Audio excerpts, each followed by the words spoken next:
Ramakrishna sir. Ramakrishna Hari, जय शिवराय. बोला दादा. Sir, हा पाऊस कोणकोणत्या भागामध्ये व्याप्त होईल, व्याप्ती त्याची कुठे कुठे असेल त्याविषयी सविस्तर सांगा. आज आहे 12 जून आणि आज दुपारनंतर ढगाळ वातावरण महाराष्ट्राच्या सर्व जिल्ह्यात होणार आहे. जे 2 दिवसापूर्वी भकास वातावरण होतं आणि त्या भकास वातावरणामध्ये आजच 12 जूनला तो बदल पाहायला मिळणार आहे.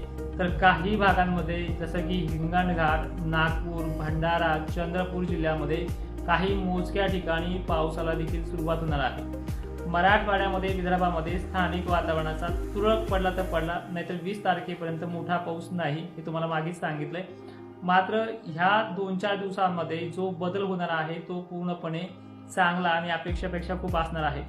भकास वातावरण इथून पुढे राहणार नाहीये. रोज ढगाळ वातावरण, सावली धरणारं वातावरण हे 15 आणि 16 तारखेपासून स्टार्टअप होईल. मात्र त्याची सुरुवात काही प्रमाणात हळूहळू आजपासून होणार आहे. चक्क 2-3 वाजता ढगांची गर्दी जमायला सुरुवात होईल आणि संध्याकाळी काही ठिकाणी जर थांबले ढग तर तो हलका मलका पाऊस 1-2 ठिकाणी होण्याचे चान्सेस आहेत. बरोबर. मात्र यामध्ये जो चांगला बदल आहे तो नागपूरसाठी बरा आहे. नागपूरचा काही भाग, खाली चंद्रपूर, हिंगणघाट वगैरे परिसर बरा आहे. बरोबर. आणि ढगांची गर्दी उद्या सुद्धा 13 तारखेला यापेक्षाही जास्त वाढेल. त्यामध्ये नाशिक क्षेत्र, मुंबई सारखा ठिकाण, नागपूर वगैरे भाग आहेत. त्यानंतर महाराष्ट्रामध्ये, मराठवाडा, विदर्भामध्ये अनेक ठिकाणी ढगाळ परिस्थिती ही देखील वाढत जाईल.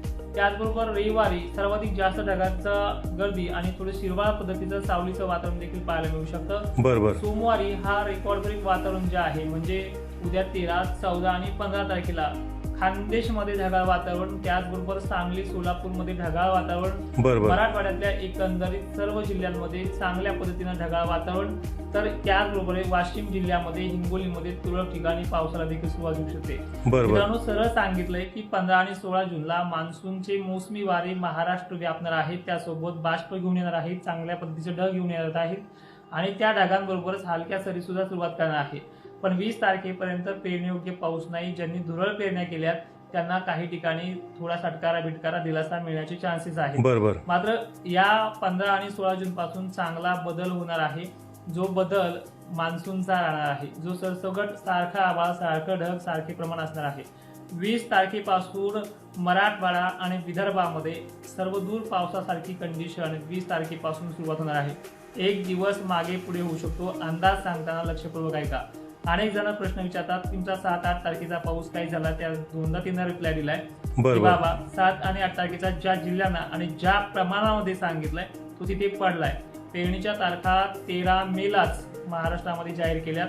काही लोकांचं ऐकून तुम्ही निगेटिव्ह कमेंट करण्यात काहीही अर्थ नाहीये. बरोबर. काही लोक त्यांचा दुकानाचा, टोकन यंत्राचा व्यवसायासाठी झटपट करण्यासाठी अंदाज देणं चालू आहे. अन्यथा 8-8 दिवस पुन्हा तोंड पण ते दाखवत नाहीये. हे तुम्हाला मान्य करावं लागणार आहे. दुसरी महत्वाची गोष्ट की महाराष्ट्रामध्ये जो आज संध्याकाळपर्यंत बदल होणार आहे, सकाळपासून उष्णता जाणवेल, पुढे वातावरणात नमी जाणवेल, आणखीन बऱ्याचशा गोष्टी आहेत त्या जाणवू लागेल तुम्हाला आजपासून 12 जून पासून. बरोबर. पण विशेष म्हणजे पुढील काळामध्ये मराठवाड्यातले सर्व जिल्हे, विदर्भातले सर्व जिल्हे 20 तारखेपासून पेरणी योग्य पाणी तुमच्या भागात होणार आहे. आणि आजपासून सगळ्या भागांमध्ये ढगं हे जमायला दुपारनंतर सुरुवात होईल. पण तुम्हाला सांगितलंय की सरळ सरळ ह्या 4-8 दिवसात मोठा पाणी नाहीये आणि स्थानिक वातावरणाचं पाणी होत राहील काही काही ठिकाणी. ठीक आहे, जे वातावरण आतापर्यंत बंद होतं ते वातावरण सक्रिय होत जाईल आणि इथून पुढे जसे जसे टप्पे वाढतील ते वाढते जाणार आहे. बरोबर. एकंदरीत व्हिडिओच्या माध्यमातून एवढंच सांगायचं होतं.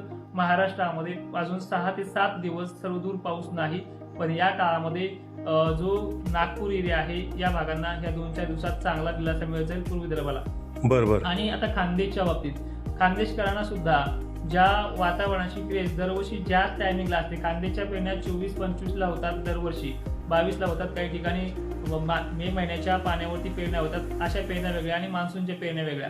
मान्सूनच्या पेरण्या या भागामध्ये 23-24च्याही अगोदर स्टार्ट होतील. गेल्या वर्षीच्या एवढ्याच वेळेमध्ये खानदेशच्या पेरण्या चालू होतील. लय 2-3 दिवसाचा फरक पडेल. आणि बातम्यामध्ये तसेच अनेक भागांमध्ये सांगितलं जात आहे की यंदा पेरणी लांबणीवर आहे. गेल्या वर्षी तुमच्या पेरण्या ह्या 14-15ला झाल्या होत्या, हे मलाही माहिती आणि तुम्हालाही माहिती आहे. त्यावर्षी फक्त 5 दिवसाचा फरक पडतोय, जास्त डिफरंट काळ नाही. आणि तो देखील तुम्हाला समोर पाहायला मिळणार आहे. त्याचबरोबर सगळ्यात महत्वाचं की आज जो बदल होणार आहे हा बदल कायमस्वरूपी राहणार आहे. बरोबर. याच्यामध्ये 12 तारखेचा जो बदल असेल ढगाळ वातावरण वगैरे याच्यात पाऊस तुम्हाला सांगितलेलं आहे, लक्षपूर्वक आहे का? याच्यामध्ये फक्त ढगाळ आणि षटकारे सांगितले, पण हा बदल आता कायमस्वरूपी राहणार आहे. पुढील मध्यम काळामध्ये जुलै महिन्यामध्ये थोडेफार 15-15 दिवसाचे खंड राहू शकतात, पण त्या खंडामध्ये सुद्धा षटकारे राहतील. एकदा उगून वर आलं की पाऊस पिकं आपले दम धरतात आणि परतीच्या पावसामध्ये दुष्काळाचा सगळा नायनाट होऊन जाईल. कारण की परिस्थिती यंदाची बरोबर. वातावरणाने गंभीर सांगितली, बातम्याने गंभीर सांगितली, त्या पद्धतीने गंभीर नाही. मागील 10 वर्षाच्या रेकॉर्ड इतकाच हा अल्निनो आहे, तेवढ्या पलीकडे तो अल्निनो नाही. बरोबर. जय शिवराय, धन्यवाद.